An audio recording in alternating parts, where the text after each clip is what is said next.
Happy to meet you all. இன்றைக்கி நம்ம பார்க்க போகிற டாபிக் குவாண்டம் டாட் லேசர். இன்றைக்கி ஆக்சுவல் டாபிக் போகிறதுக்கு முன்னாடி நம்ம நேனோ மெட்டீரியல்ஸ்னால் என்ன, அதனுடைய பேசிக்ஸ் கொஞ்சம் பார்த்துட்டு அதுக்கப்புறம் அதுக்கு போகலாம். நேனோ மெட்டீரியல்ஸ் அப்படின்னா these are the materials having grain size around 1 nanometer to 100 nanometers. நமக்கு ஏற்கனவே தெரியும் ஒரு நேனோமீட்டருன்றது இட்ஸ் 1 billionth of a மீட்டர்னு கேள்விப்பட்டிருக்கோம். So average size of one atom யூஸ்வலாக எதில் இருக்குன்னா அதனுடைய radius will be around 1 to 2 ஆங்ஸ்ட்ரம்ஸில் சொல்லுவோம். 1 நானோமீட்டர்ன்றது it is equal to 10 angstroms. In 1 nanometer there may be 3 to 5 atoms இருக்கலாம். அப்போ அதனோட சைஸ் எப்படின்றத நீங்கள் கம்பேர் பண்ணிக்கலாம். why should I want to move to nano materials அப்படின்னு பார்த்தோம்னா ரெண்டு முக்கியமான விஷயங்கள் இருக்குது. increased relative surface area and quantum effects. These two properties play a vital role in preferring nanomaterials nowadays. அடுத்து என்ன அப்படின்னு பார்த்தீங்கன்னா classification of nano structures based on dimensions.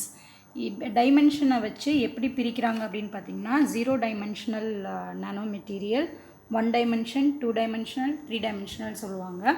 அதுக்கு நம்ம வந்து சொல்கிறது எப்படி நேம் கொடுக்கலாம் அப்படின்னா நேனோ பார்ட்டிகிள்ஸ் வந்து comes under this category 0 dimensional materials. 1 dimension பார்த்திங்கன்னா nano rod or nano wires, 2 dimensionன்றது நேனோ ஃபில்ம்ஸ் ஷீட்ஸாக இருக்கும், 3 dimensionன்றது பல்க் மெட்டீரியல். இதில் வந்து நமக்கு தெரிகிற நேம்ஸ் பார்த்திங்கன்னா இப்போ quantum dot comes under this category, quantum wire, quantum well and பல்க்குன்றது நார்மல் மெட்டீரியல். ஸோ இப்போ இந்த 0 dimensionனா என்ன மீனிங் பார்த்திங்கன்னா இப்போது சே ஃபார் எக்ஸாம்பிள் இந்த மாதிரி ஒரு பார்ட்டிகல் எடுத்துட்டோம்னா அதை கன்ஃபைன்மெண்ட் ரெடியூஸ் பண்ணிட்டோம்னா சைஸ் கிரெயின் சைஸை குறைச்சிட்டே போயிட்டு அல்டிமேட்லி அவ்வளோதான், அதுக்கு மேலே குறைக்க முடியாதுன்ற டைமென்ஷனுக்கு போகும்போது it cannot freely move anywhere. பார்த்திங்கன்னா எந்த டைரெக்ஷன்லேயும் அதால் ட்ராவல் பண்ண முடியாது, மூவ் பண்ண முடியாது. So it is restricted to move in all 3 dimensions. அதுக்கு பேர் தான் 0 dimensional மெட்டீரியல்னு சொல்கிறோம். 1 dimensionனா it can move in two it is restricted to move in 2 dimensions and it is free to move only in one particular direction. 2 dimension பார்த்திங்கன்னா it is restricted in 1 dimension, it can travel in 2 other possible directions. Bulkன்றது it is not at all restricted. The particle can freely move in all 3 possible directions. Next we will see the effect of quantum confinement. ஏன் நம்ம வந்து confinement பற்றி பேசிகிட்ருக்கோம், quantum கன்ஃபைன்மெண்ட்டை பற்றி பேசுகிறோம் அப்படின்றத பார்ப்போம். இதனால் என்ன நடக்கும், what is the impact of this quantum confinement. இப்போது சே ஃபார் எக்ஸாம்பிள் ஒரு பல்க் மெட்டீரியல் எடுத்துக்கிறோம், அதில் கிரெயின் பவுண்ட்ரிஸ் இந்த மாதிரி அசியூம் பண்ணிக்கிறோம், நான் ஒரு பாலிகிறிஸ்டல் மாதிரி அசியூம் பண்ணிக்கிறோன்னு வச்சுக்கோங்களேன். இதெல்லாம் எலக்ட்ரான்ஸ்னு எடுத்துப்போம். இப்போ வந்து ஒரு quantum confined structure at nano ஸ்கேலில் நான் சைஸை ரெடியூஸ் பண்ணுறேன் அப்படின்னா அதை வந்து இந்த மாதிரி காமிச்சிருக்கேன். இது ஜஸ்ட் ஒரு கம்பேரிட்டிவாக தான் நம்ம போட்டிருக்கோம். இப்போ இந்த இடத்துல பார்த்திங்கன்னா இந்த எலக்ட்ரான் என்ன பண்ணணும்னா இட் கேன் ஃப்ரீலி மூவ். இங்கே நிறைய வந்து எனக்கு வால்யூம் இருக்குது, நிறைய ஸ்பேஸ் அவைலபிளாக இருக்குது. So it can move freely inside this grain, within this grain boundary. இதே நம்ம வந்து நேனோ ஸ்கேலில் சைஸை டோட்டலாக அதை ரெடியூஸ் பண்ணும்போது இதில் என்ன ஆகுது அப்படின்னா the electron cannot move freely inside this available space வந்து ரெடியூஸ் ஆகிடுது. So this is called confinement. இப்போ இந்த மாதிரி ரெடியூஸ் ஆகிறதுனால என்ன நடக்கும் அப்படின்னு பார்க்கலாம். இப்போ வந்து ஏற்கனவே நம்ம இந்த கான்செப்ட் படிச்சிருக்கோம், பார்ட்டிக்கல் இன் 1 dimensional பாக்ஸ் படிச்சிருப்போம். சே ஃபார் எக்ஸாம்பிள் ஒரு எலக்ட்ரான் எடுத்துகிட்டு ஒரு பொட்டென்ஷியல் பாக்ஸில் ஒரு வெல் மாதிரி எடுத்துகிட்டு அசியூம் பண்ணியிருப்போம். It is restricted to move only in one particular direction, X ஆக்சிஸில் மட்டும் ட்ராவல் பண்ணோம். அதனுடைய லென்த்து பார்த்திங்கன்னா 0 to L பாக்ஸோட லென்த் வந்து என்னென்னு எடுத்துருப்போம்னா எல்லுன்னு எடுத்துருப்போம். And inside this electron is assumed to move only in constant potential, அது 0ன்னு நம்ம எடுத்துருந்துருப்போம். அதுக்கு வந்து எனர்ஜி வேல்யூ எப்படி கால்குலேட் பண்ணியிருப்போன்றது நமக்கு ஏற்கனவே தெரியும். E = n²h² by 8mL², where n represents quantum number, h is Planck's constant, m mass of the electron, L be the length of the box. சரிங்களா? இப்போ இதை எதுக்கு இங்கே காரிலேட் பண்ணுறோம் அப்படின்னா இந்த மாதிரி ஒரு வெல் மாதிரி அசியூம் பண்ணிப்போம், இந்த மாதிரி ரெஸ்ட்ரிக்ட் ஆகிருக்கிற ஒரு பர்டிகுலர் இதை மட்டும் எடுத்துக்கிறோம். அப்படி இருந்ததுன்னா என்ன நடக்கும் அப்படின்றத பார்ப்போம். So this is the next so இப்போ வென் சைஸ் ஆஃப் த கிரெயினை நான் ரெடியூஸ் பண்ணுறேன் அப்படின்னா யூஸ்வலி அதனுடைய லென்த் வந்து அதனுடைய டிஸ்டன்ஸ் அந்த சைஸ் வந்து if it comes around the wavelength of the de Broglie wavelength, அதாவது equal to the de Broglie வேவ்லென்த்துக்கு அளவுக்கு நம்ம குறைக்க முடிந்தால் quantum effect starts dominating. It starts showing up, which means free electrons வந்து எப்படி இருக்குன்னா feel as if confined ஆன மாதிரி assume பண்ணிக்கும். இப்படி confine ஆகிறதுனால என்ன ஆகுதுன்னா it drastically affects the band gap. Energy levels என்ன ஆரம்பிக்கும்னா it starts spreading apart. எப்படி இருக்குன்னு பார்த்தீங்கன்னா for a bulk material we have taken the energy for a semiconductor assume பண்ணிப்போமே we have a valence band, we have a conduction band, we have a band gap in between. இப்போது இதில் இருக்கிற pant கேப்பை விட confine பண்ணும்போது இந்த energy levels பார்த்திங்கன்னா எப்படி இருக்குன்னா moves apart, thereby there will be a increase in band gap value. So இந்த இதை விட இந்த பேண்ட் கேப்பை விட இந்த கன்ஃபைன்டு ஸ்ட்ரக்சருக்கு பேண்ட் கேப் வந்து இன்க்ரீஸ் ஆகுது. ஸோ இந்த பேண்ட் கேப் வந்து எனக்கு இன்க்ரீஸ் ஆகிறதுனால definitely it actually influences the semiconducting material. என்ன விதமாக அதை எஃபெக்ட் பண்ணுது அப்படின்னு பார்த்தீங்கன்னா when you take a semiconductor and if the size of the semiconductor is reduced to the size of a nano scale, then its electrical, mechanical as well as optical properties will be drastically affected. என்ன மாதிரிலாம் இருக்குன்னா especially நம்ம இங்கே பார்க்க போகிறது இதனுடைய optical property என்ன அப்படின்னு பார்த்தீங்கன்னா emission and absorption of light வந்து எப்படி அஃபெக்ட் ஆகுது ஃப்ரம் அ செமிகண்டக்டிங் மெட்டீரியலில். By tuning this band gap, energy band gap, by reducing the size of a confined structures at a very nano level, optical properties can be altered to an extremum level. ஓகேங்களா, இதை தான் நம்ம வந்து இங்கே apply பண்ணுறோம். This concept we call it as quantum confinement. அதனால் ரெண்டு விஷயம் நடக்குது. பேண்ட் கேப்போட சைஸ் வந்து எனக்கு என்ன ஆகுது அப்படின்னா இன்க்ரீஸ் ஆகுது. thereby optical properties of the material is getting changed. அதை தான் வந்து இங்கே இம்ப்ளிமெண்ட் பண்ண போகிறோம். இப்போ குவாண்டம் டாட்னா என்னன்றதை பற்றி டீட்டெயிலாக பார்ப்போம். இப்போ குவாண்டம் டாட்டை நம்ம வந்து 0 டைமென்ஷனல் நானோ ஸ்கேல் மெட்டீரியல்னு எடுத்துக்கிறோம். இதை வந்து ஒரு செமிகண்டக்டரில் இந்த சைஸ்க்கு நம்ம ரெடியூஸ் பண்ணும்போது எப்படி இருக்குன்றதை பார்ப்போம். It is nothing but a tiny nano crystal of a semiconductor. இந்த குவாண்டம் டாட்டோட டயமீட்டர் யூஸ்வலாக எவ்வளோ இருக்கும் அப்படின்னு பார்த்தீங்கன்னா 2 to 10 நானோமீட்டர்ஸில் இருக்கும். ஸோ இந்த குவாண்டம் டாட்டோட முக்கியமான சிக்னிஃபிகன்ஸ் என்ன அப்படின்னு பார்த்தோம்னா that energy, when you reduce the size of a quantum dot, what happens to its band gap value அப்படின்றத தான் இங்கே பார்த்துருக்கோம். இந்த டயக்ராம் அதை தான் ரெப்ரசன்ட் பண்ணுது. This is an example of a bulk material, band gap of a bulk material. இப்போது எனர்ஜிக்கும் சைஸுக்கும் நம்ம வந்து வேரி பண்ணி பார்க்குறோம். இது வந்து நார்மலாக இதனுடைய பேண்ட் கேப் வந்து எப்படி இருக்குன்னா இஜின்னு ரெப்ரசன்ட் பண்ணியிருக்கிறோம், EG1ன்னு வச்சுக்கிறோம். இப்போ வந்து we take say of the order of குவாண்டம் டாட்டோட சைஸ் வந்து சே ஃபார் எக்ஸாம்பிள் இப்போ வந்து ஒரு 10 நானோமீட்டர்லேருந்து சைஸுக்கு நான் எடுத்துக்கிறேன் அப்படின்னா அதனோட எனர்ஜி லெவல் எப்படி இருக்குதுன்னு பார்த்தீங்கன்னா இதை விட இங்கே ப்ராடன் ஆகிருக்கு. இதுதான் நம்ம கன்ஃபைன்மெண்ட்னால வர இம்பேக்ட்னு ஏற்கனவே பார்த்துட்டோம். அதை விடவே சைஸை சப்போஸ் சே ஃபார் எக்ஸாம்பிள் ஒரு 5 நானோமீட்டருக்கு நான் ரெடியூஸ் பண்ணுறேன் அப்படின்னா யூ குட் see that இப்போ இந்த எனர்ஜி பேண்ட் கேப் 2லேருந்து இது எப்படி ஆகிருக்குன்னா EG3 this is seems to be greater. அடுத்து சப்போஸ் இது வந்து ஒரு 1 நானோமீட்டருக்கு இன்னும் கம்மியாக குறைச்சிட்டே வந்தேன் அப்படின்னா இது வந்து say for example EG4 which is greater than EG3 and EG2. Okay, இப்போ இந்த சைஸ் இந்த மாதிரி ரெடியூஸ் பண்ணுறதுனால you could see that more separation of this wider or widening of the band gap வந்து takes place. ஸோ குவாண்டம் டாட்டோட இப்போ இந்த மாதிரி when you take a semiconductor in the form of a quantum dot scale அப்படி எடுத்தோம்னா it emits any color from same material by changing the dot size. அதனால தான் we prefer this quantum dot. இப்போ கொண்டு வந்து அதை படிக்கிறோம், அதை வந்து எங்கே அப்ளை பண்ணுறோன்னு பார்ப்போம். ஸோ யூஸ்வலாக குவாண்டம் டாட்டுக்கு வந்து it requires more energy to excite so that also it requires more energy to emit. அப்போ என்ன ஆகும் அப்படின்னு பார்த்தீங்கன்னா ரெட்டிலேருந்து ப்ளூவுக்கு வேவ் லென்த் வந்து ஷிஃப்ட் ஆகும். ஸோ ஒரு லைட்டை நான் அனுப்புகிறேன் ஒரு quantum dot semiconducting material which is taken in very at the nano scale level எடுக்கும்போது அது வந்து என்ன பண்ணுன்னா it starts emitting any colour. வேறு அதனுடைய சைஸை நான் டியூன் பண்ண எனக்கு ஒரே டாட்லேருந்து வேறு சைஸை ரெடியூஸ் பண்ண I am able to get different wavelength emitted from the same material by changing only its size.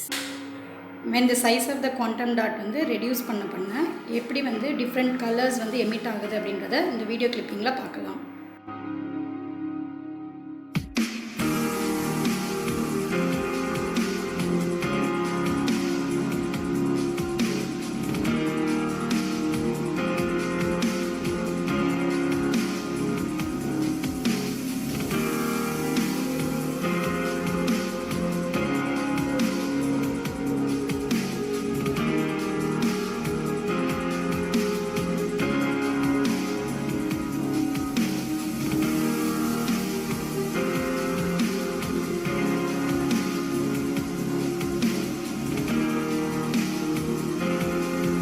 இப்போ அடுத்து ஸ்டார்க் எஃபெக்ட் இது நம்ம கேள்விப்பட்டிருப்போம். ஜீமன் எஃபெக்ட், ஸ்டார்க் எஃபெக்ட்லாம் கேள்விப்பட்டிருப்போம். விச் இஸ் நத்திங் பட் இப்போ ஸ்டார்க் எஃபெக்ட்ன்றது splitting of atomic energy levels by means of application of external electric field. இதுவே வந்து atomic energy levels if it get splitted by application of magnetic ஃபீல்டுனா அது Zeeman எஃபெக்ட்னு படிச்சிருப்போம். Okay, இந்த எஃபெக்டை இங்கே எதுக்கு கொண்டு வரும்னு பார்ப்போம். இது குவாண்டம் கன்ஃபைன்டு ஸ்டார்க் எஃபெக்ட்னா என்ன அப்படின்னு பார்ப்போம். இப்போ ஒரு குவாண்டம் வெல் சூஸ் பண்ணிக்கிறோம், அதாவது வெவ்வேறு விதமான செமிகண்டக்டிங் மெட்டீரியல்ஸ் எடுத்துக்கிறோம், having various energy band gap values. இதை எடுத்தோம் அப்படின்னா என்ன நடக்குதுன்னு பார்ப்போம். இந்த form of a quantum well நம்ம சூஸ் பண்ணிக்கிறோம். இப்போ இது வந்து என்ன பண்ணியிருக்கோம்னு பார்த்திங்கன்னா, கேலியம் ஆர்சனைடோட பேண்ட் கேப் வந்து seems to be small than aluminium gallium arsenide. So இது வந்து அதை வந்து பேண்ட் ஸ்ட்ரக்சரில் வரைஞ்சோன்னா இங்கே பார்த்திங்கன்னா சென்டரில் இருக்கிற கேலியம் ஆர்சனைடோட பேண்ட் கேப் ரொம்ப கம்மியாக இருக்குது. அலுமினியம் கேலியம் ஆர்சனைடோட பேண்ட் கேப் வந்து ரெண்டு சைட்லேயும் அதிகமாக இருக்குது தேன் திஸ் EG1. இந்த மாதிரி ஒரு ஸ்ட்ரக்சர் நான் எடுக்கும்போது என்ன நடக்குதுன்னு பார்ப்போம். when you apply external electric field நான் கொடுக்கும்போது இந்த மாதிரியான ஒரு கன்ஃபைன்மெண்ட் உள்ள ஒரு ஸ்ட்ரக்சரில் எலக்ட்ரானும் ஹோலும் என்ன ஆரம்பிக்கும்னா they start separated from one another, they move apart by a distance. இதனால் என்ன ஆகும்னா results in reduction in absorption of absorption of light, thereby a shift in wavelength will occur. So shift of absorption from longer wavelength வந்து நடக்கும் towards red shift ன்னு சொல்லுவோம் இதுக்கு பேர். So இந்த எஃபெக்ட்டுக்கு பேர் தான் வந்து குவாண்டம் கன்ஃபைன்டு ஸ்டார்க் எஃபெக்ட். இங்கேயும் என்ன ஆகும்னா ஸ்பெக்ட்ரல் லைன் ஸ்ப்ளிட் ஆக ஆரம்பிக்குது due to the application of external electric field.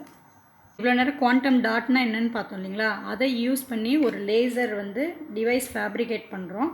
So we'll see what is this quantum dot laser, its construction, working and advantages and disadvantages of this quantum dot laser என்னன்றதான் actual topic. அதை பற்றி இப்போ பார்ப்போம். குவாண்டம் டாட் லேசர்ன்றது they are semiconducting lasers basically. ஏன்னா use பண்ணுற மெட்டீரியல் வந்து செமிகண்டக்டர்ஸ் தான் யூஸ் பண்ணுறோம். and it consists of nano sized quantum dots as in the active layer. அதுதான் வந்து அதில் main key point. and they act as a light emitters use ஆகுது. என்னன்றதை இப்போ பார்ப்போம். இப்போ the construction of quantum dot laser எப்படி இருக்குன்றதை பார்ப்போம். this is the structure. we have different layers here. பார்த்திங்கன்னா கீழே வந்து n type gallium arsenide substrate எடுத்துருக்குறோம், which is acting as cathode. And அது மேலே வந்து ஒரு n type aluminium gallium arsenide material எடுத்துக்கிட்டோம், அதை அதில் க்ரோ பண்ணியிருக்கிறோம். அண்ட் தென் அதே மெட்டீரியல்லையே p டைப் மெட்டீரியல் எடுத்துக்கிறோம். These p type and n type aluminium gallium arsenide they form a wave guide. In between பார்த்திங்கன்னா ஒரு லேயர் நம்ம வந்து சாண்ட்விச் பண்ணியிருக்கிறோம். அந்த layer is nothing but active layer which is made up of indium gallium arsenide with indium arsenide dots, quantum dots அதில் இருக்கும். அந்த arrangement will be actually shown like this. அதாவது கிட்டத்தட்ட 5 to 15 லேயர்ஸை ஸ்டாக் பண்ணி வச்சுருப்பாங்க. அதில் ஒரு குவாண்டம் டாட்ஸாக வச்சுருப்பாங்க ஆஃப் வேரியட் சைஸ். அண்ட் இது எல்லாமே எங்கே இருக்கும் அப்படின்னா இண்டியம் கேலியம் ஆர்சனைட் வந்து குவாண்டம் வெல் மாதிரி இருக்கும், அது உள்ள இந்த குவாண்டம் டாட்ஸை கன்ஃபைன் பண்ணி வச்சுருக்குறோம். சரிங்களா. அண்ட் இதுக்கு மேலே ஒரு p மெட்டல் வந்து ஒரு லேயர் வச்சுருக்குறோம். They act as an anode. இந்த மாதிரி இதான் வந்து ஆக்சுவல் கன்ஸ்ட்ரக்ஷன் நம்ம பார்த்தோம். இதனோட எனர்ஜி பேண்ட் டயக்ராம் இங்கே காமிச்சிருக்கிறாங்க. ஸோ இதில் பார்த்தீங்க அப்படின்னா இண்டியம் கேலியம் ஆர்சனைனோடது will be having a very small band gap than aluminum gallium arsenide. இதுதான் நம்ம ஏற்கனவே அந்த குவாண்டம் வெல்ல பார்த்தோம். இந்த ஹெட்டிரோ ஸ்ட்ரக்சர்ஸ் கொண்டு வரதுக்கான ரீசன் என்னன்றது நம்ம எல்இடியில் பார்க்கும்போது லேசர் டயோட் பார்க்கும்போதே பார்த்துருப்போம். Homo junction hetero junctions to have better confinement of charge carriers we go for a hetero structures. இந்த மாதிரி மல்டிபிள் லேயர்ஸ்க்கு கொண்டு போகிறோம். சரிங்களா? Next we'll move on to working of this quantum dot laser. So இப்போ இந்த quantum dot laser பார்த்திங்கன்னா concept பார்த்திங்கன்னா it's so simple. இங்கே என்ன ஆகுனா you have to forward bias this something like a normal laser diode ஏன்னா இது ஒரு பிஎன் ஜங்ஷன் மாதிரி தான் இருக்குது நமக்கு. ஃபார்வர்ட் பயாஸ் பண்ணும்போது due to recombination of electron hole laser will be produced. Laser light வந்து எமிட் ஆக ஆரம்பிக்கும். இதை வந்து எப்படி சொல்லுவோம்னா எலக்ட்ரோலுமினசன்ஸ்ன்னு சொல்லுவோம். Let's see how it is working. So when external bias நம்ம இங்கேருந்து மேலேருந்து கொடுக்குறோம் அப்படின்னா சப்போஸ் பாசிட்டிவ் நெகட்டிவ்னு எடுத்துப்போம். இது கொடுத்தோம் அப்படின்னா என்ன ஆரம்பிக்குன்னா இந்த என் டைப் அலுமினியம் கேலியம் ஆர்சனைடில் இருக்கிற electrons will be injected into this quantum dot. Similarly from p material holes will be injected into this quantum dot wherein both the electron and hole will be meeting one another during this recombination and a photon of energy will be emitted. இதான் வந்து key principle. இதில் வந்து என்ன பண்ணியிருப்பாங்கன்னா இந்த energy gap band gap of a dot usually selected or chosen to be lesser than the band gap of the surrounding medium. இது எதுக்கு பண்ணுறோம் அப்படின்னா we know that இப்போ இந்த ஆப்டிக்கல் ஃபைபரெல்லாம் பார்த்துருப்போம். கோரோட ரிஃப்ராக்டிவ் இண்டெக்ஸை விட கேரியரோட கிளாடிங்கோட ரிஃப்ராக்டிவ் இண்டெக்ஸ் என்ன பண்ணியிருப்பாங்கன்னா கம்மியாக வச்சுருப்பாங்க. ஏன் இது அப்படி வைக்கிறோம் அப்படின்னா light should not penetrate to the other. Light வந்து confined within the core medium மட்டும் இருக்கிற மாதிரி. அதே மாதிரி இங்கே வந்து இந்த ரீசன் இது மாதிரி எடுக்கிறதுனால we have a better carrier confinement. Charges வந்து என்ன பண்ணாதுன்னா சார்ஜ் கேரியர்ஸ் வந்து will not move away from the active layer. Active லேயருக்குள்ளேயே வந்து எனக்கு என்ன ஆகுனா கன்ஃபைன் ஆகிட்டே இருக்கும். கன்ஃபைன் ஆக ஆக எனக்கு என்ன ஆகுனா மோர் அண்ட் மோர் ரீகாம்பினேஷன்ஸ் நடக்கும். இந்த விதமான ஹெட்டிரோஸ் இந்த குவாண்டம் டாட்டை மல்டிபிள் லேயர்ஸாக இந்த ஸ்டாக்கிங் நிறைய லேயர்ஸாக வைக்கிறோம் இல்லைங்களா, அது எதுக்கு பண்ணுறோம் அப்படின்னா it actually induces more recombination of electron and hole pair. சரிங்களா? அப்போது எனக்கு என்ன ஆகுதுன்னா வெவ்வேறு விதமான லைட்டை எனக்கு வேணும் அப்படின்னு நினச்சோன்னா இந்த டாட்டோட சைஸை மாற்றினாலே எனக்கு வேறு வேறு wavelength of the light can be emitted. So we can tune this wavelength of a light from in varied ranges. அதுக்காக தான் பார்த்திங்கன்னா குவாண்டம் டாட் லேசர்ஸ் வந்து அதிகமாக யூஸ் பண்ணுறாங்க. It is called as a tunable diode laserனே சொல்லலாம். Finally we can see the advantages and disadvantages or pros and cons of this quantum dot laser. Advantages ன்னு பார்த்திங்கன்னா it ensures high gain and it has large output power compared to normal semiconductor diode laser, and high temperature stability will be there. And main important advantage of this quantum dot laser is it is used as a tunable wavelength by varying the quantum dot size. And இதனோட டிஸ்அட்வான்டேஜஸ்ன்னு பார்த்தீங்கன்னா fabrication வந்து கொஞ்சம் டிஃபிகல்ட்டாக இருக்கும். And here sometimes it ensures a low optical confinement or a poor optical confinement, and carrier leakage வந்து கொஞ்சம் அதிகமாக இருக்கும் because of a thin layer of a quantum dot இருக்கிறதுனால there might be a carrier leakage. There is a shift in wavelength occurs. Sometimes நமக்கு தேவையில்லாதப்போ கூட there will be a change in wavelength that cannot be avoided.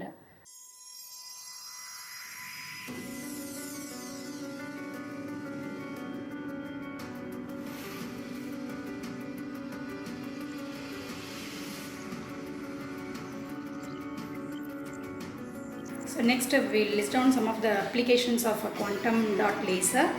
Quantum dot lasers எங்கெல்லாம் use பண்ணுறாங்க அப்படின்னு பார்த்தீங்கன்னா medical ஃபீல்டில் use பண்ணுறாங்க.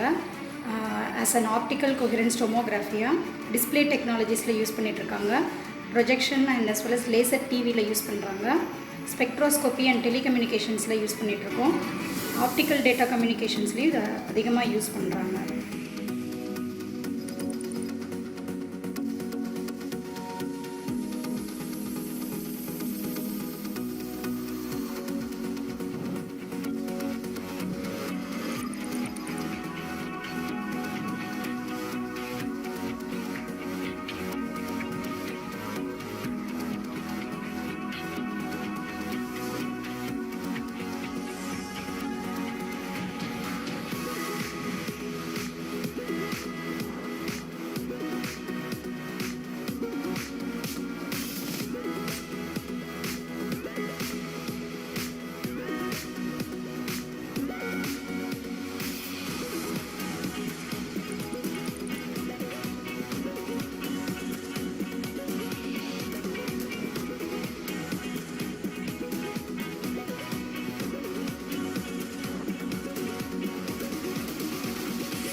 So hope you have understood the concept of quantum dot laser. Thank you.